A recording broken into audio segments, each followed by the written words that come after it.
Society needs you, but you don't need society, technically. In practice, you probably do, because society gives you your food, your shelter, your social connections, pretty much everything. But imagine this, if society stopped existing, could you survive? Maybe, maybe not. It would be really hard. You'd have to find a way to get food, find a way to survive the cold. But it's possible.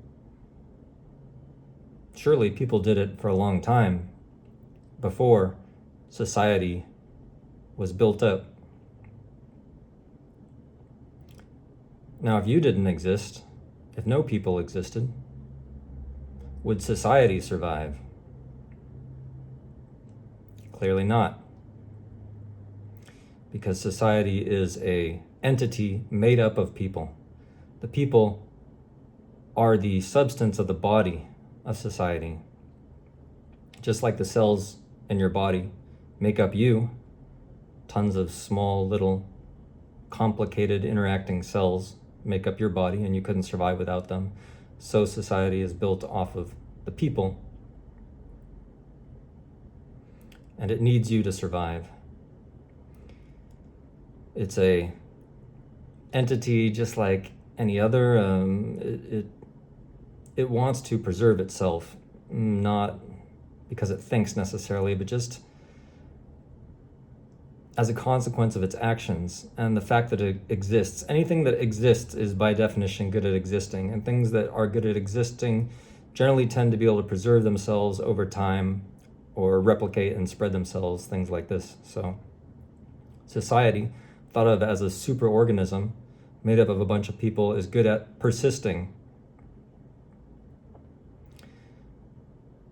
Living things need nourishment and resources, and society is no different. It needs the constant service of its constituent people, just like your body needs the constant service of its cells, performing all their various functions. Society needs the people to continue serving the system so that the system can survive and perpetuate itself into the future.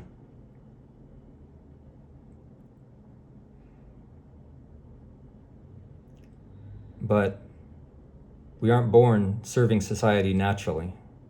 We're born serving our own bodies naturally. I always thought it was strange that we never got an instruction manual when we were born about how to be a human and operate our body and do all the things we need to do. But eventually I came to realize that we do have an instruction manual, and it's called pain. Pain is our teacher. It tells us what we shouldn't do. Things that cause pain are generally causing damage to our body, and we should avoid them.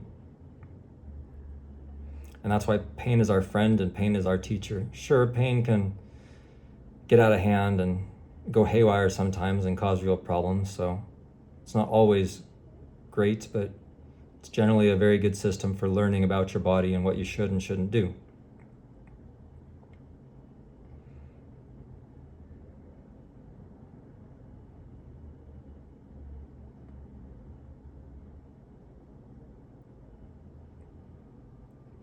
So we're born knowing how to operate our body because of pain, but we're not born knowing how to serve society. That has to be taught to us. And it's so inefficient because new people are being born every single day, and they're constantly having to be taught and trained how to serve the society of which they are a constituent part. So I wanted to talk about one of the methods that society uses to train us. I mean, obviously it has us feeling like it's needed for our survival. That's a really good trick, you know. We need the grocery store or we can't eat, forgetting anything about hunting or gathering or living off the land or anything like that. So if we become literally physically dependent on the society to live, well, that's a very good way to encourage us to serve the society. But here's a more subtle way. I want to talk about palaces. And I don't mean just a literal palace where like a sultan lives or something, but I'm talking about any large building that is artificially made, like a public space that's just huge and awe-inspiring when you step inside of it. So I'm talking about, like a casino is a good example. You walk into a casino, it looks so flashy and expensive and huge. It's just these vast spaces. The ceilings are so high up. Or a stadium, like a football stadium. You go inside and just this massive structure where you go and find your seat and you can sit there and watch these sports teams battle each other. Or even a grocery store, like a Walmart.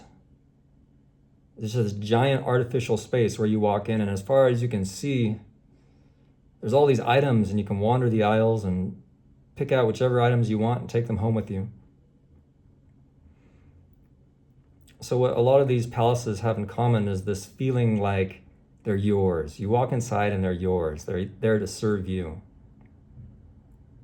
And this is an illusion. It's a deception. It makes you feel like here's this giant space that you had no hand in helping to build or design or anything, but there it is, and it's there to serve you, and it's part of society. And you can only get its service if you continue to be part of society. So it subtly tricks you into thinking you must serve and remain in society in order to have your little corner of the palace.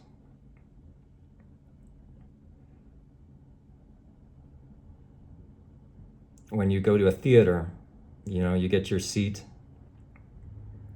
and you feel like that's your seat, like it's your living room. You get to sit there and watch the play. All these performers or the orchestra, they practiced for months just to perform this thing for you. So you're like a king or an emperor for a day. All these sort of spaces, they do the same trick. They make you feel like you are the Lord. You own this space, like you are wealthy, like you have status. It's this subtle trick that soothes your insecurity. Because when you see actual wealthy people in their actual palaces, you may feel jealous. But if you go into a palace and you feel like it's there to serve you, and you have your seat that you bought tickets for $70 or whatever it is, and you can be king for a day, it kind of soothes that feeling that you're not at the top.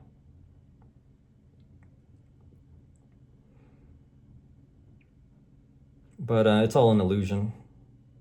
Society is filled with deceptions and illusions to teach you that you need it, when technically you really don't.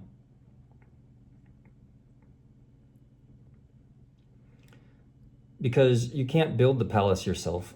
To build a palace requires the coordinated efforts of many different people, builders and architects and planners, and then the staff running the establishment. And this whole system has to come together to create this sort of communal palace. It's nothing that you could make on your own. Therefore, it really has nothing to do with you intrinsically as a human being and what you feel, your pain and experiences. It's a product of society itself, there to soothe your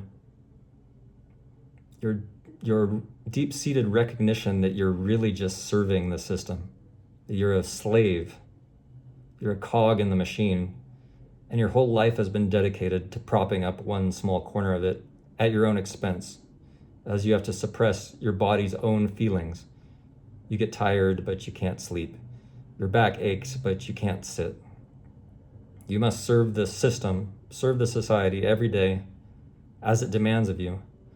And as a reward, they call it a reward, you get to participate in society. You get to go to all these palaces and feel like you're king, and it soothes you just long enough to keep doing it again. So I just wanted to open your eyes a little bit to look around at society, at these palaces that you enter into, and just see what the trick is. I'm trying to just spread awareness and tell the truth. I know people don't like hearing the truth, which is okay, I guess. If you don't want to hear the truth, then don't watch. I don't mind if people don't watch, but if you like hearing about the truth and seeing more perspective than you might normally get, then this would probably be a pretty good place for you to hang out. And that's about all I wanted to say about palaces for today.